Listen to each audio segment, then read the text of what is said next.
I'm proud to introduce American Farm Bureau President Zippy Duvall.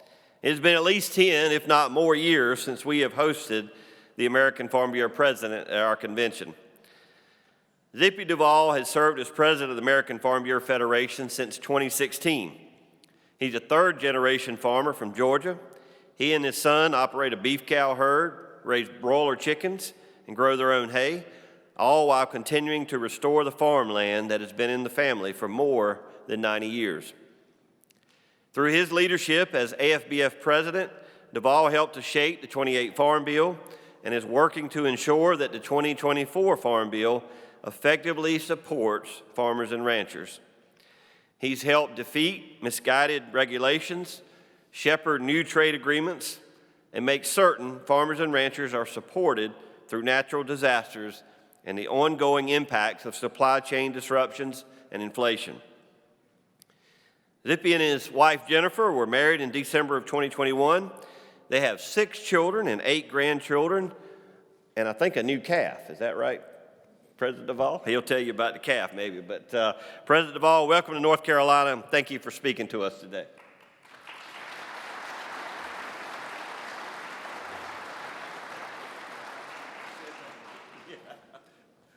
Well, thank you and good morning to North Carolina Farm Bureau. So I appreciate you having me here. And yeah, you might have been 10 years since we've been at the convention, but I promise you I've been in your state. I still love you.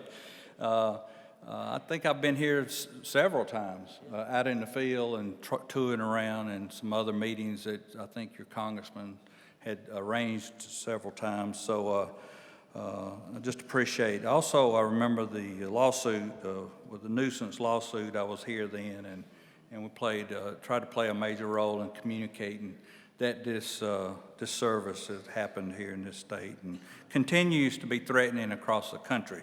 So thank you.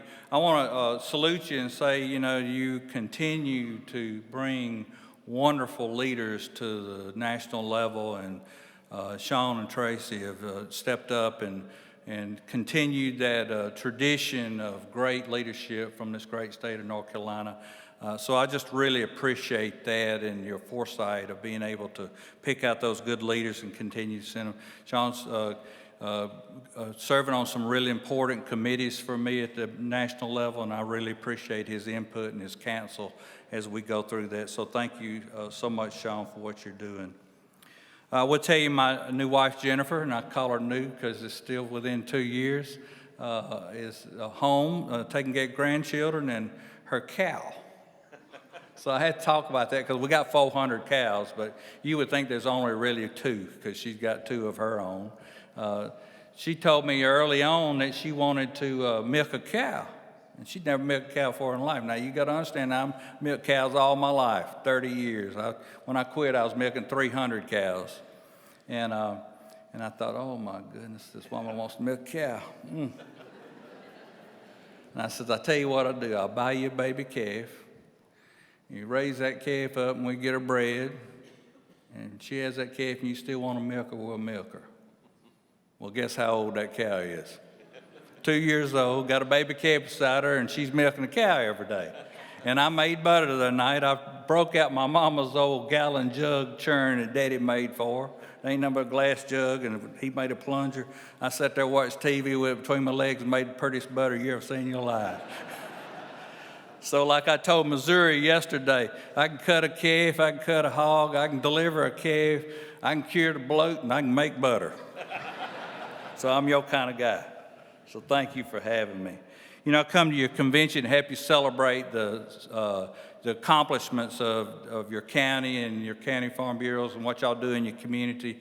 And I think that's what convention is all about, other than setting our policy. And our policy is the most important work that we do, and I appreciate that.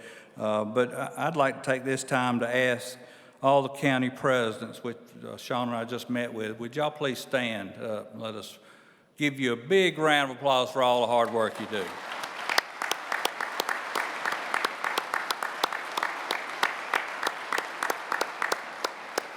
Now, the next part of this talk, I've been making it everywhere. I started in Virginia last week, went to Kentucky, ended up in South Carolina, went on to Illinois, went to Missouri and ended up here, and I got to go to Idaho and Oregon after this, and I've done all that within a week.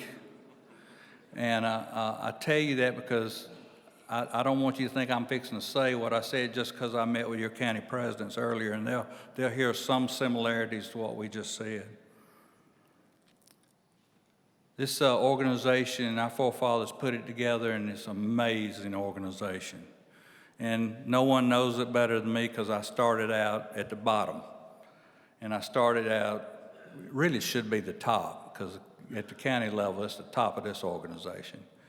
But my dad, he got tired of hearing me complain about all those things that the judge and someone and Ms. Maddox, Dr. Maddox mentioned, that local involvement. I kept complaining about that, and he said, well, if you're going to make a difference there, you got to get outside your fence rows.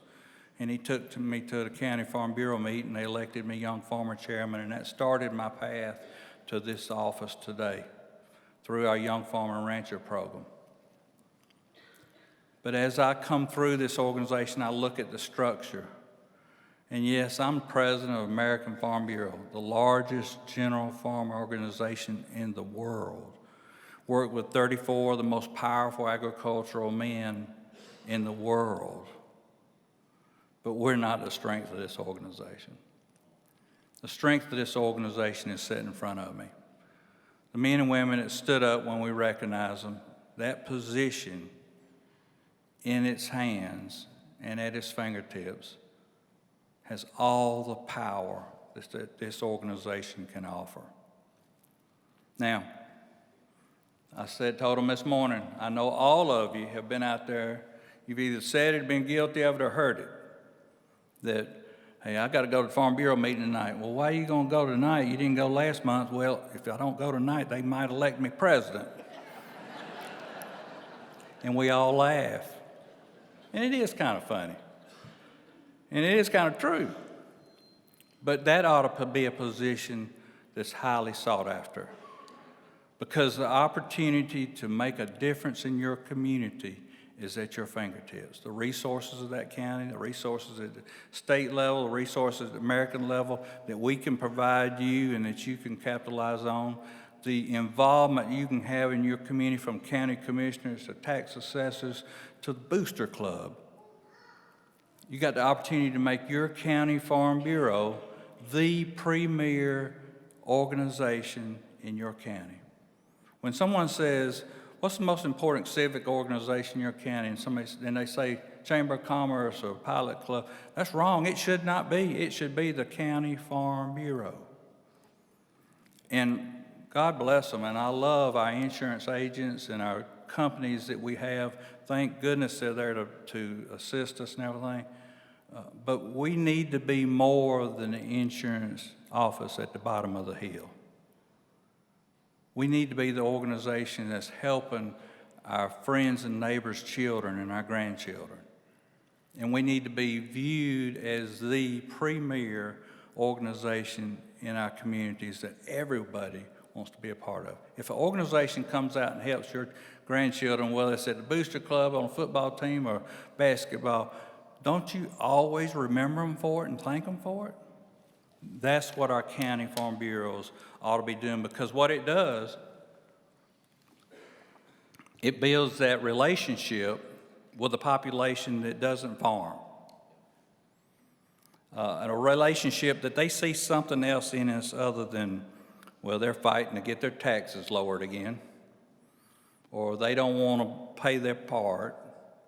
They need to see us as an organization that's giving back, and I'll talk about some of that giving back in a minute. So when you leave here today, if you don't remember anything else I said, it's not Sean, and it's not me, and it's not our teams that make this organization strong. It's our county farm bureaus, and especially our county farm bureau president, who has the authority. If it's not the most respected organization in that county, has the authority and resources to make it happen and start tomorrow to do that. So I challenge you to do that and make sure. So I'm going to give you one good example of what a county farm bureau and their engagement really can make happen. So about a year ago, we were I have people that's scanning everything that's going on in federal government, all the rules and regulations that are coming out. And we flagged one that no one else had seen, and it was a regulation coming from the SEC, and I'm not talking about football. Security Exchange Commission that rules over the exchange that trades companies' stock and people investing in it. So they rule over that and make sure everybody's doing the right thing and staying within their lines. They was going to release this rule because they had investors wanting to know if the companies that they were investing in, what their emissions were from their raw materials. So pick a company that's traded on the stock market. Whatever they make, that raw material they started with probably started on your farm or somebody's farm. So to figure out what those emissions are, somebody's got to record it. Scope 3 emissions would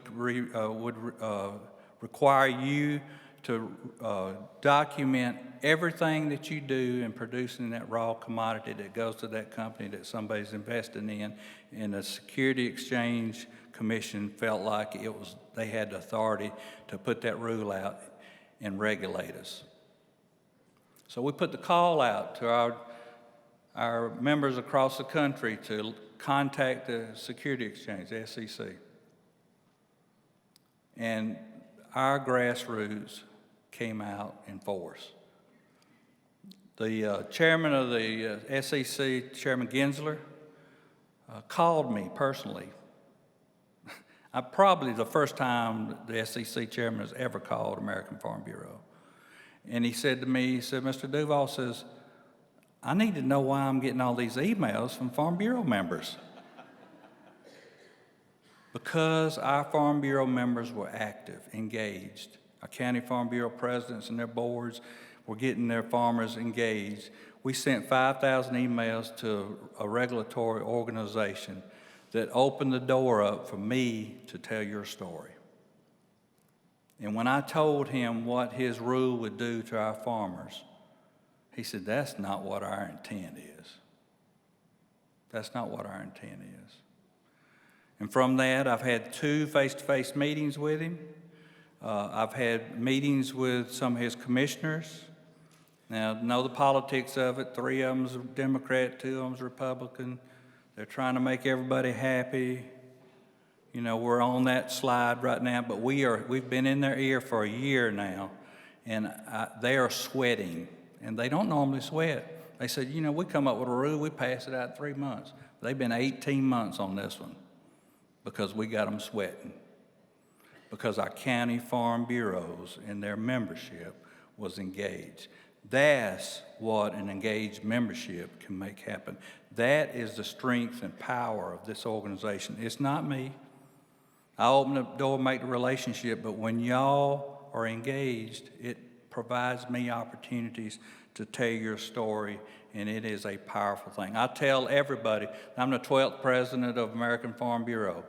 Not to be proud of that, which I am, but I say there's only 11 other men that really know how powerful we can be if I can get you excited about something. Waters of the U.S. is another thing that we've been successful in, and I'll talk about that in a minute. But I'm just like you. I start every day with a cup of coffee. If I'm at home, I stand on my back porch, I look down over the landscape, and I think about that landscape. When my grandfather went there over 90 years ago, it was ditches and kudzu coming off of sharecrop farming years. And now it's rolling hills of green pasture sequestering carbon. That's the way I tell everybody. And it's true, but you know, you got to talk their language, you know. So, but I think about that foundation my grandfather and my dad laid, and I'm laying for my son that's come behind me. And then when I go to Washington, I stand on the balcony of my apartment. I see the Washington Monument one way and the Capitol the other way. And I think about the foundation that those brave men and women laid for this great country and the foresight that they had. And then I go to your Farm Bureau office, sit in your Farm Bureau office and look at the Capitol on top of that hill and think about the foundation that brave men and women laid for this organization and the responsibility that we have to carry that on. We're going to carry that legacy on through our work each and every day, like y'all are doing here at this convention, what we'll do in Salt Lake City. We're going to take on the opportunity to strengthen our organization, to grow it, but every day we're working to grow it by training and teaching our people, our members, to be better advocates. And at that meeting in Salt Lake City that we'll have in January, we're going to take on new frontiers, and we're going to do it by doing just what I said. Just to give you an example of some of that training and work that we're doing, we have a national P&E committee, Promotion and Education Committee. This is their job to help county farm bureaus and state farm bureaus how to communicate with the media, communicate with their communities, and talk about agriculture. They've just went into a partnership with Escafe Culinary College, it's the largest culinary college in the country. And they're going to be teaching chefs and future chefs where their ingredients come from and how they were grown. Now, can you imagine the power of that communication link that they're going to have with those chefs? I mean, some of you and a lot of America watches TV shows with chefs on it that are dumping stuff in bowls and mixing it up, but they never talk about the farmer that raised it. So we're going to put that right on the front of their minds so that they can associate what they're cooking with and who produces it. Our women's committee, y'all have a great women's committee here in North Carolina, and I'm sure sitting out in this audience, there's some ladies here that's participated in our boot camp, women's boot camp. We were doing one a year, 15. We were teaching women their God-given talent to be a communicator and an advocate for agriculture. And it's been so popular that we've doubled it. Now we do 2 classes of 15. And if you had never experienced that, it is quite a grueling week that they go through, but they come home all excited and knowing how and when to communicate and who to communicate with. Our Young Farmer Rancher program, I'm a product of that. I've never asked Sean, but I'm assuming he's a product of it too. If it hadn't been for the Young Farmer Rancher program, 1982, when the Young Farmer Coordinator come out and asked me to fill out the Young Farmer Contest Award, and in 1982, if my preacher had asked me to say the prayer at the end of the church, I'd have found that crack right there and crawled into it. And now I talk to thousands of people every week. That's what that Young Farmer program will do for us. But they've also nurtured and taken care of a program that we've taken a lot of pride in over the years, and that's the Harvest for All program. And they do it underneath their guidance. And last year in 2022, we collected 25 million pounds of food and $1 million, and I don't know how many volunteer hours. And that work over all those years has garnered us a national award called the Power of Association Summit Award. And I tell you all this because that's a prestigious award, and I'm real proud of our Young Farmer committees, but I'm proud of it because of who made it really happen. And who was that? Our County Farm Bureau president and his board of directors and the people that work in our counties. They're the one that did the work that got that award. The importance goes way beyond feeding people. The importance to us as an organization is people seeing us as an organization that gives back. Rather than wanting our taxes lowered or whatever it is we're out there fighting for, we want people to see us as who we are. People with big hearts, loving hearts, organization that wants to give back to their community. And that's what Harvest for All does for us. And if you look at the surveys on young people, the newest generation coming on, one of the things they're looking for in organizations that they want to be a part of is organizations that have a giving heart. And the statistics show that. So it should be a membership driving tool for you as you go along. You are the power of this organization. And from issues to giving back to other issues, you're the one that actually make it happen. So I can't come to Farm Bureau meeting without talking a little bit about policy. I want to encourage you a little bit around the Farm Bill. Now, I know all of us is frustrated and aggravated that they didn't get it done before the end of the year and not going to, because now we've got an extension for a year. Extension is better than nothing. So we're glad we got the extension. But I'm going to lean on our county presidents and our counties to be engaged and help us let them understand the urgency of this. We all know that if they don't get it done before April, they're not going to get it done. We're going to be in a presidential election. They're not going to do anything else. That farm bill is important to us.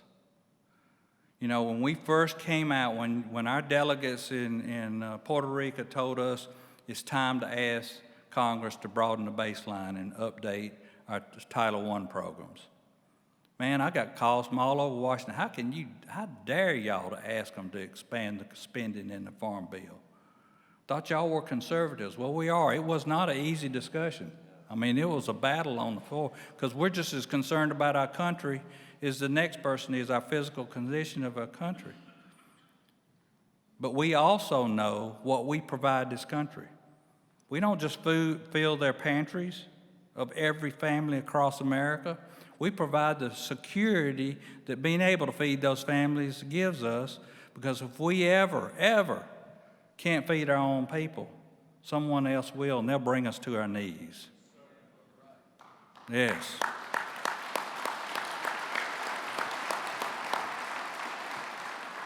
So the delegates made the right decision, and we've been out there pushing forward, and now everybody is saying, let's modernize the Farm Bill and make sure that those Title I programs is a true safety net.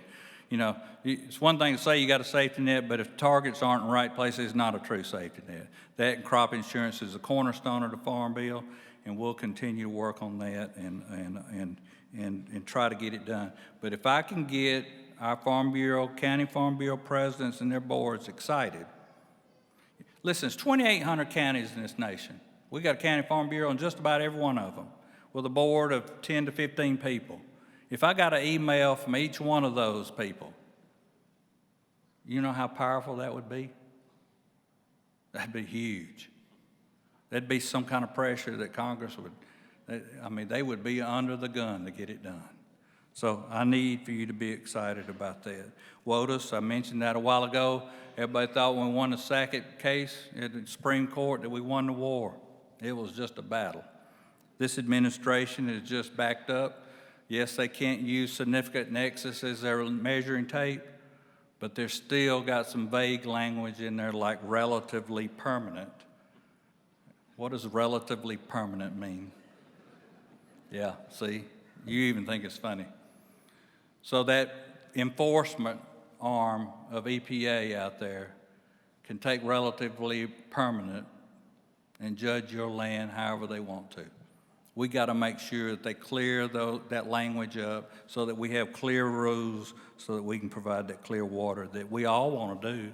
We just need to know what the rules are, and we're going to continue to work on that. So it was just a battle. We won that battle, and we should be really proud of it. That was a huge accomplishment, but it just got us one more step to the next battle that we're going to fight. Labor, I know how dependent all of agriculture is, especially North Carolina agriculture, is on labor. I promise you, Sean has been one of my main advisors, and we've struggled over that as a board of directors. We're going to have a special board meeting before our policy meeting next month just to talk about labor. We've been accused as being a stumbling block in the process. We have not been a stumbling block. We have a policy book, and we go by that policy book. And yes, never will we get a piece of legislation that is perfect. I know that, and I have that thrown back at me all the time. But we got to make sure it gets close enough to what we need that'll last a long time, because once we do work in this area, we won't touch it for another 30 years. It's got to be right. If we get the wrong piece of legislation, we'll have to live with it, and our board of directors is bound and determined that has to be a good piece of legislation to pass it. But we're going to have that conversation next month in advance of our policy process, and hopefully get us to a more clear position as a board on that issue. But we are very much aware, and I tell you, since AWAR came out last week, they announced it last week, my phone hadn't quit ringing and my ears are full. And I just can't tell everybody how hard we've been working on that, and we'll continue to do that. And I feel your pain. Climate and sustainability, I want to just mention that. You know, it's interesting to me that people in the public in Washington, D.C. just discovered the word sustainability. You know, you and I have been living sustainability all our life. We started on this road 30 years ago after sharecrop farming. And look at our farms today versus what they were back then. They can't tell us what sustainability is. We invented the word and we own it. And that's what I tell them.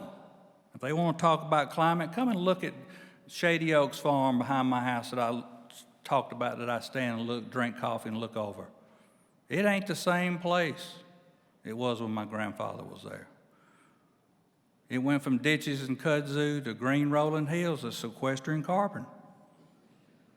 And that's the truth. And we need to make sure that we continue to tell our story about climate, because this is what they're doing. They're accusing us of being a problem and wanting us to fix it.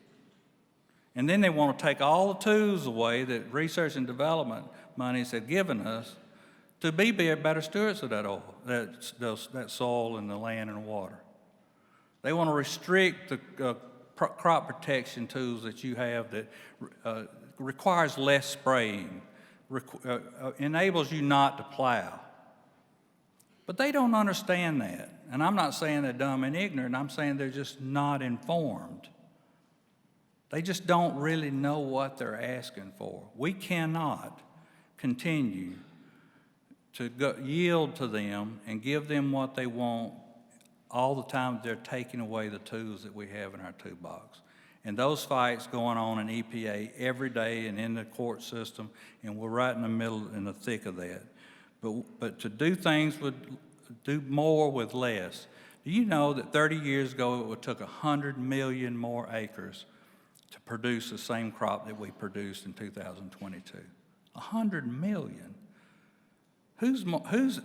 What other business is that sustainable and friendly to the environment? So we continue to tell our story and fight those battles around regulations, endangered species, and others. So one of the things I wanted to mention, though, is mental health. My staff came to me back probably halfway through my tenure. I'm finishing up my 8th year, and says, you know, we got states and counties that are concerned about the mental health among rural people and our farmers, and we think we need to provide some leadership from the American Farm Bureau level. And I'm one of those guys that's kind of like that old crusty guy in the back of the boardroom says, we don't talk about our feelings. And I was one of those guys until it happened to me. Now, all of you know I lost my first love of 42 years, Bonnie. And it was right when COVID broke out. And those two things compounded together put me in a place that I never thought that Zippy's mind would go. But that old crusty farmer in me says, suck it up, son. You just got to go on about your business and keep it to yourself. So I kept it to myself. For about 3 months, I was a walking time bomb, and my head was about to blow off my body. It was eating me from the inside out. And one day, at the commodity conference, some reporter said something to me, and it all came out. Tears, everything. And I walked away from that interview saying, oh my God, I'm probably going to lose my job over showing my weakness. See, there's a stigma around having mental health problems, and I'm not talking about being crazy. I'm talking about pressures that we go through each and every day. There's a stigma that people think you can't talk about it. You can't stop and talk to your preacher. Everybody see you truck at the church on Wednesday. Or call a friend and say, I really need you to come talk to me. There's a stigma that goes around that. But you won't believe what happened the next 3 weeks after I broke down that day. This loving, caring organization, hundreds of emails and phone calls and visits to my office and handwritten notes sent to me, encouraging me. I had one person to say, that was the bravest thing I ever seen a man do. And I thought you were going to see the weakness in me. See, it's okay not to be okay, but it's not okay not to be okay and not say anything about it, not talk to somebody. You know, I got a friend. Yes, sir. Thank you.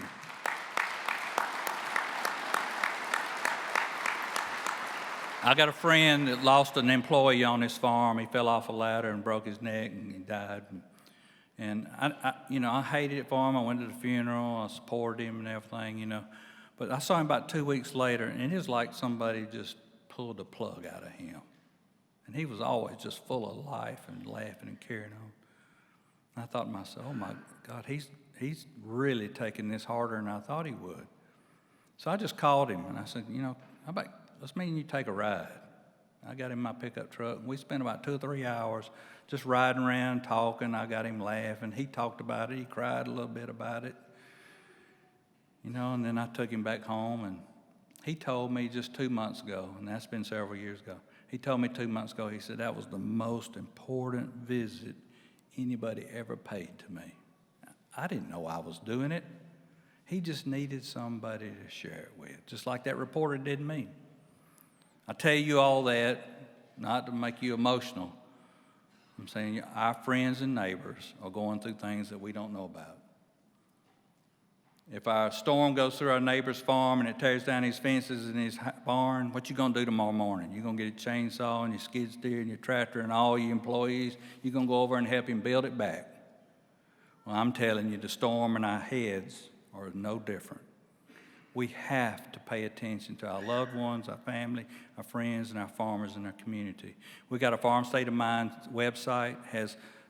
It is the go-to resource for mental health in rural America. And we're fixing to come out with some new improvements on it.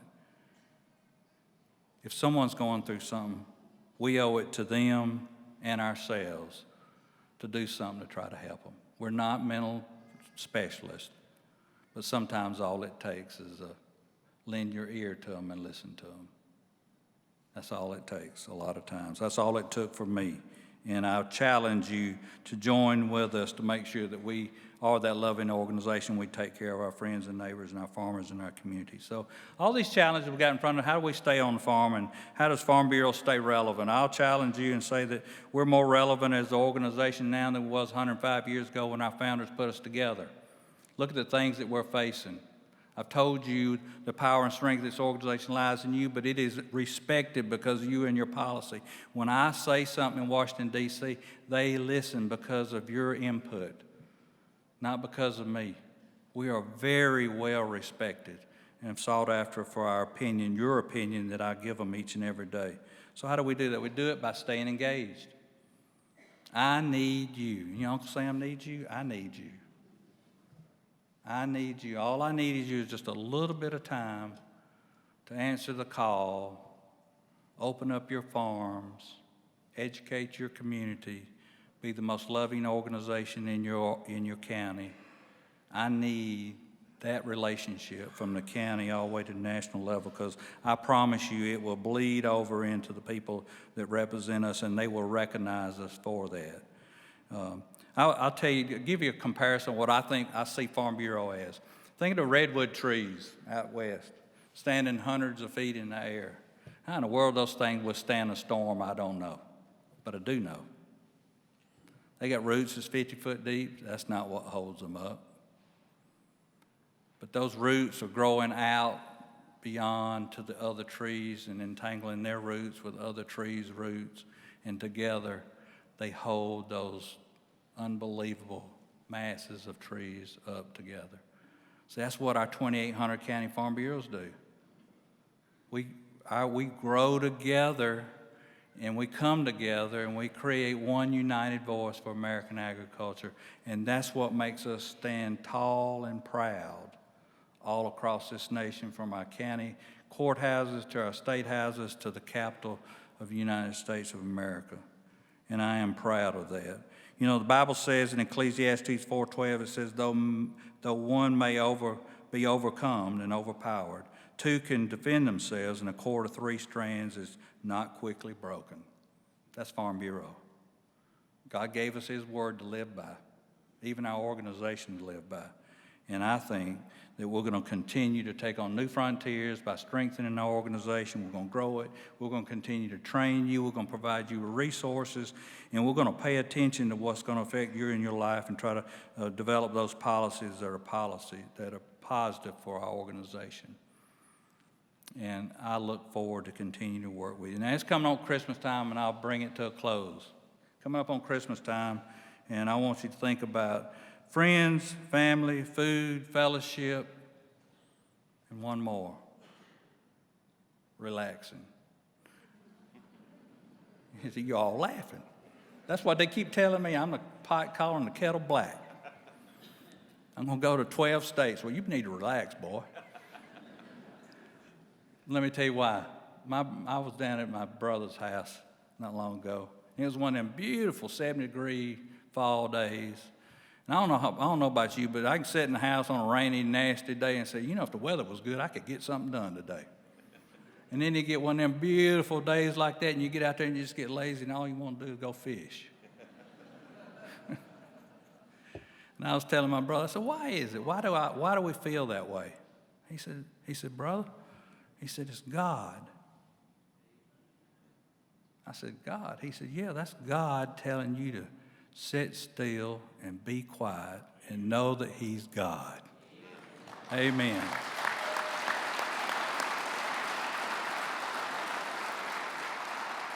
I have never thought of it that way.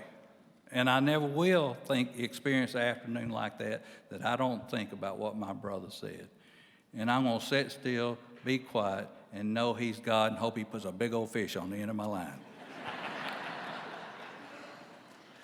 So I hope you enjoy your family, enjoy your food and fellowship, love on them, but take a little time to relax and know he's our God.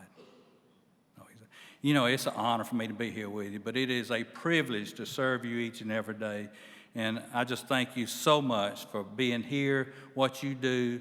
And if you didn't hear anything else, County Farm Bureau Presidents, if you're not the most well thought of organization in your county, make it that way. And let's make some positive things happen for agriculture. Thank you, and God bless you.